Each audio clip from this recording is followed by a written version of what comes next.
आपने यूट्यूब पर बहुत सारी वीडियो देखी होंगी और उसमें बताते हैं कि अगर आपको प्रेगनेंसी चाहिए तो आपको ओव्यूलेशन के दिनों में रिलेशन बनाना चाहिए। लेकिन ये इतना सिंपल भी नहीं है, क्योंकि ओव्यूलेशन को ट्रैक करना वैसे ही मुश्किल होता है और इसमें अगर आपके पीरियड इरेगुलर है तो उस कंडीशन में इसको कैलकुलेट करना और भी ज़्यादा मुश्किल हो जाता है। इसके अलावा आप कौन से पोजीशन में रिलेशन बना रही हैं, कितनी बार रिलेशन बना रही हैं, रिलेशन के बाद महिला किस पोजीशन में लेटी रहती है, इन सभी चीज़ों का इम्पैक्ट पड़ता है, खास तौर पर अगर आप प्रेगनेंसी कंसीव करना चाहती हैं तो आज की इस वीडियो में हम इन सभी चीज़ों के बारे में बात करेंगे कि आप कैसे ट्रैक कर सकते हैं कि आपका ओव्यूलेशन कब है, ओव्यूलेशन के दिनों में आपको कितनी बार रिलेशन बनाना चाहिए, कैसे रिलेशन बनाना चाहिए, किस पोजीशन में आपको रिलेशन बनाना चाहिए, रिलेशन के बाद आपको कैसे लेटे रहना चाहिए ताकि आपके प्रेगनेंसी कंसीव करने के चांसेस बढ़ सके। तो आप इस वीडियो के एंड तक जरूर देखें और वीडियो पसंद आए तो वीडियो को लाइक करके चैनल को सब्सक्राइब करके बेल नोटिफिकेशन को ऑल पर जरूर सेट कर दें। चलिए शुरू करते हैं आज की इस वीडियो को। सबसे पहले बात करते हैं ओव्यूलेशन की। ये बात बिल्कुल सही है कि आपको ओव्यूलेशन के दिनों में रिलेशन बनाने से प्रेगनेंसी कंसीव करने में बहुत मदद मिलती है, बहुत ज़्यादा आपके चांसेस बढ़ जाते हैं। लेकिन आपको ओव्यूलेशन कैलकुलेट कैसे करना है, तो देखिए ये बहुत सिंपल होता है। अगर आपके पीरियड रेगुलर है तो इसको कैलकुलेट करना बहुत आसान है। आपके लास्ट पीरियड की डेट क्या थी, मान लेते हैं कि आपको 1 तारीख को या 5 तारीख को आपको पीरियड आए, 5 मई मान लेते हैं, 5 मई को आपको पीरियड आए और आपको दोबारा से जो पीरियड है वो 30 मई को फिर से आ गए, तो आपकी पीरियड साइकिल जो है वो 25 दिन की है। यानी कि हर 25 दिन पे आपके पीरियड आ रहे हैं। इसको बोलते हैं रेगुलर। रेगुलर क्या होता है, अगर आपके पीरियड साइकिल 25 दिन से लेकर के 32 दिन के बीच में हो तो उसको रेगुलर पीरियड साइकिल माना जाता है। यानी कि आपके कंसिस्टेंटली एक फिक्स डे के बाद आपके पीरियड आ जा रहे हैं तो उसको हम रेगुलर पीरियड साइकिल मानते हैं। लेकिन अगर आपकी पीरियड साइकिल इरेगुलर है, यानी कि 1 महीने आपको 5 तारीख को पहला पीरियड आया था, दूसरा आ गया आपको 30 तारीख को, फिर दोबारा जो आपको पीरियड आना था वो कायदे से तो आपको आ जाना चाहिए था 25 तारीख को, क्योंकि 25 दिन का डिफरेंस है। लेकिन आपको वो पीरियड आया 28 तारीख को, तो अब की बार आपको 28 दिन लग गए। अगली बार फिर आपने ट्रैक किया, तो ऐसे ही आपके जो अगर डेज जो हैं वो डिफरेंस हो रहे हैं तो आपको क्या करना है, 3 महीने तक लगातार आपको अपनी पीरियड साइकिल मॉनिटर करनी है और उसमें जितने दिन आए हैं, मान लीजिए पहली बार में एक आपके जो पीरियड है वो 25 दिन में आए, दूसरी बार में 28 दिन में आए और तीसरी बार में आपके जो है 35 दिन में पीरियड आए, तो इन तीनों को जोड़िए और उसको 3 से डिवाइड कर दीजिए, 3 से भाग दे दीजिए। जो नंबर ऑफ डेज निकलते हैं वो आप एक्सपेक्ट कर सकते हैं कि आपका पीरियड साइकिल है। ठीक है, सबसे पहली चीज़ हमने कैलकुलेट करी पीरियड साइकिल क्या है आपकी।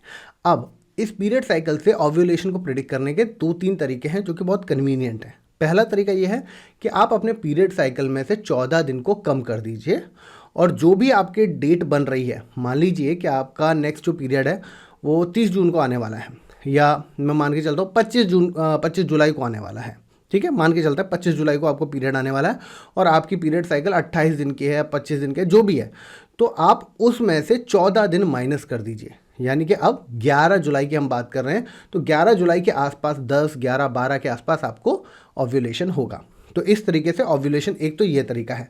दूसरा तरीका क्या है, हमारी एक वेबसाइट भी है जिस पर ओव्यूलेशन का कैलकुलेटर है। वहाँ पर आपको क्या डालना पड़ता है कि आपके लास्ट पीरियड कब आए थे और आपका पीरियड साइकिल है कितने दिन का। अगर आप वो दोनों चीज़ें डाल देंगे तो कैलेंडर आपको खुद ही दिखा देगा कि आपका पीरियड साइकिल कब होने वाला है।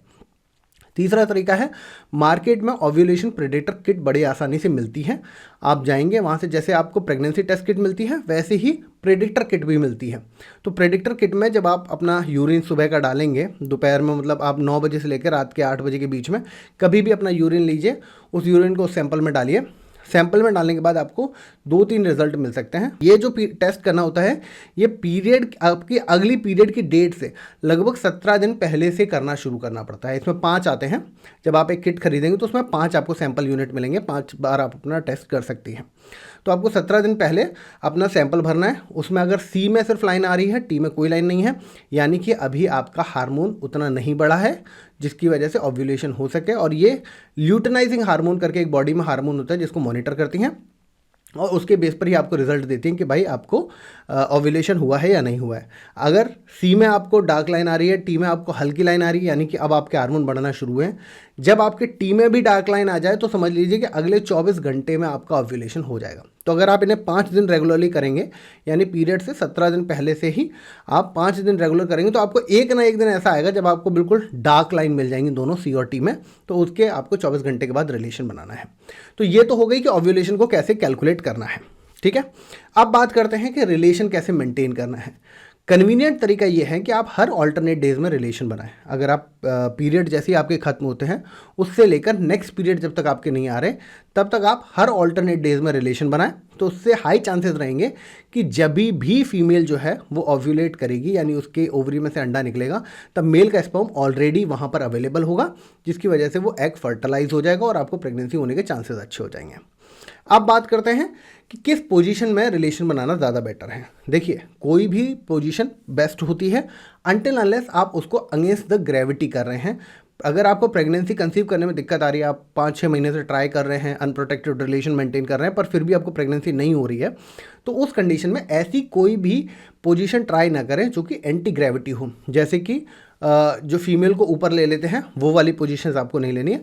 बेस्ट होता है आप मिशनरी पोजीशन में रहें, वो सबसे बेस्ट है अगर आपको प्रेगनेंसी कंसीव करनी है तो। अब बात करते हैं चौथी कि फीमेल को कितनी देर लेटे रहना चाहिए। तो देखिए, कम से कम आपको रिलेशन बनाने के बाद 5 मिनट तक लेटे रहना है, और ऐसा नहीं कि आप फ्लैट लेटे रहें।